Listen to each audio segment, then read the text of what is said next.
despite challenges, the Oklahoma State Department of Health is moving ahead with Oklahoma's COVID vaccine rollout. Today, Deputy Health Commissioner Keith Reed answering questions as more and more Oklahomans try to get their shots. 2 Works View's Aaron Conrad shares today's big takeaways. Aaron? Well, Karen, the OSDH answering questions for nearly an hour this afternoon, clarifying concerns about the rollout. One of the major questions, will the lack of a stockpile cause a delay in getting people vaccinated? The Oklahoma State Department of Health hosting another virtual update Tuesday. After learning from Operation Warp Speed, the state will not be getting the number of vaccines originally promised by the federal government. Despite that frustrating update, the push to vaccinate Oklahomans continues. As of midnight last night, a total of 243,807 vaccines have been administered per our immunization registry. Of those, 31,087 were second doses, meaning those individuals have completed their vaccination series.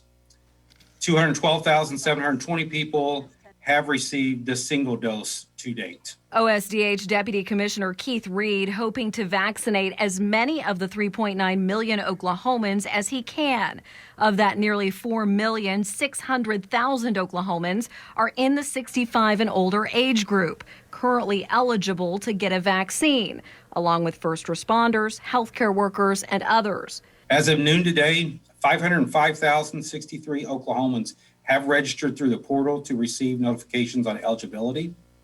Of these, 285,695 are eligible within a phase 2 eligibility priority group to receive the vaccine. The OSDH still confident Oklahomans currently waiting to receive a second dose will not be impacted by the revelation of a non-existent stockpile. I don't want people to be concerned that they're not going to get their second dose right now.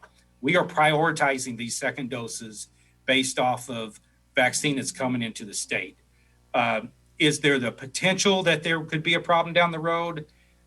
I'm not saying no to anything right now. Another question being asked, how Oklahomans schedule a second dose appointment once they've gotten their first. They were given a card and it said, you come back on this date. That is your appointment to come back on that date.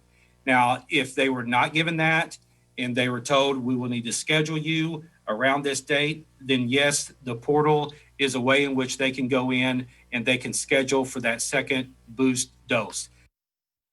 Well, right now the OSDH is working on getting those second dose appointments put into the system further out so that you can make appointments beyond just a week in advance. And Deputy Commissioner Reed says so far the OSDH has not been contacted by a representative from the Biden administration, but he says when they do, he will update us on when and if the new administration will be making any changes to the way they roll things out.